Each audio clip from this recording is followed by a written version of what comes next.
Assalamu alaikum, dear students. How are you all? Hope you all are fine at home. Well, this is your English language teacher Sabiha Sultana Shoshi with you and welcome you all to the English language class.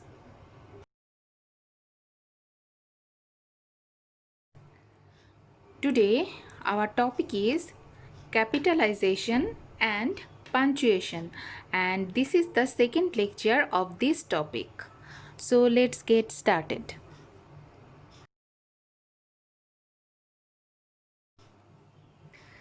Can you tell me what is it? What is it called? Yes, it's a full stop. And what is it? Yes, you are right. It's a comma. And what sign is it? Yes, it's a question mark.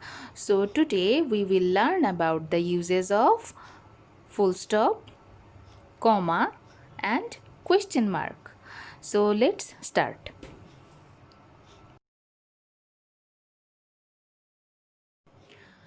Okay, let's learn about the uses of full stop first. Okay, so we use full stop at the end of the sentence. We use full stop at the end of the sentence. Can you remember assertive and imperative sentence? Yes, assertive sentence is also called statement, and assertive sentence tells us about something, and imperative sentence expresses an order, command, or request, right? Okay, so we have to put a full stop after assertive and imperative sentence. Clear? Okay, let's see the example. I live in Dhaka. It's a statement or it's an assertive sentence, so we use a full stop here. Okay, give me the pen. It's an order, right? So we also use a full stop here. And last one, please give me a glass of water. It's a request, so we use a full stop at the end of the sentence. So we have to use a full stop. We usually use a full stop at the end of the assertive and imperative sentence. Clear? Okay.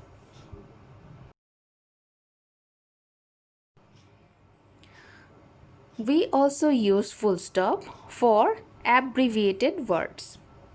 Abbreviated words means short form of lengthy words. Short form of lengthy words. Look at the example here, Mr. How do we write this word Mr? Just MR and then a full stop. So we just write MR and then a full stop for Mr. Short form, right? Okay, and then Mrs. How do we write Mrs? Yes, just MR and then S and then a full stop. Mrs. And etc. How do we write it? Just ETC and a full stop. So all these are the abbreviated form or short form, and we use full stop after the abbreviated words like this, Mr., Mrs. and etc. Clear? Okay, so that is all about full stop. Now let's learn about the use of question mark or question sign. When do we use this sign? Yes, we use this sign at the end of any question or interrogative sentence. Interrogative sentence always asks a question, right? So we have to put a question mark at the end of interrogative sentence or at the end of any question. For example, what's your name? Where do you live? Do you like math? All these are questions, right? And that is why we use a question sign after these sentences. Clear? Okay. Okay, now let's learn about the uses of comma. We use comma between the month date and year. month, date and year. Okay. I was born on March 24, 2007. So here we use comma between month, date and year. Okay, she will come on December 10, 2020. Here we also use comma between month, date and year. Clear? Okay. Okay, number 2. To separate 3 or more names or items, we will use comma. To separate 3 or more names or items, we will use a comma. For example, Seema, Ratul, Rumi and Mina are my friends. How many names are there? 1, 2, 3, 4. 4 names. So as I was saying that if there are 3 or more names, we have to use comma to separate them. So here we use comma as there are 4 names. Clear? Okay, example number 2. I like fruits, biscuits, noodles and juice. How many items are there? 1, 2, 3 and 4. 4 items. So we have to use comma to separate them. Okay, so if there are 3 or more items or names, then we will use comma like this. Okay? Okay. Number 3. We will use comma after the words like yes, no, well, of course, etc.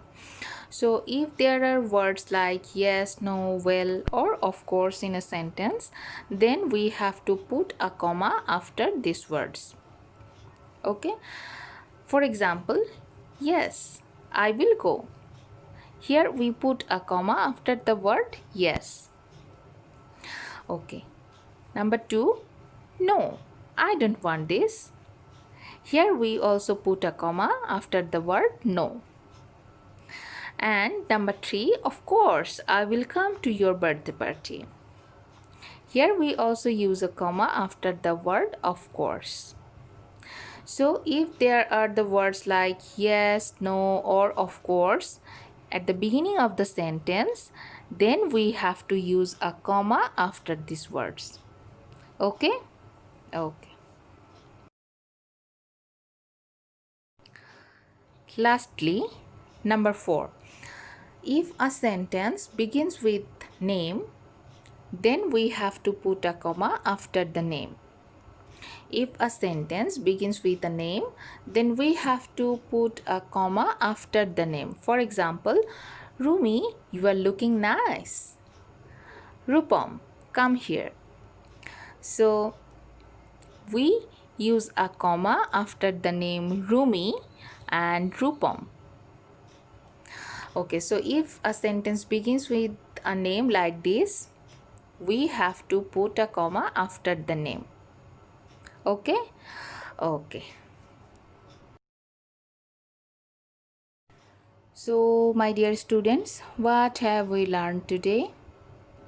Yes, today we have learned about the uses of full stop, uses of question sign, and uses of comma. So that is all for today, and thank you all for staying with me, and see you in the next class. Till then, stay safe and stay well.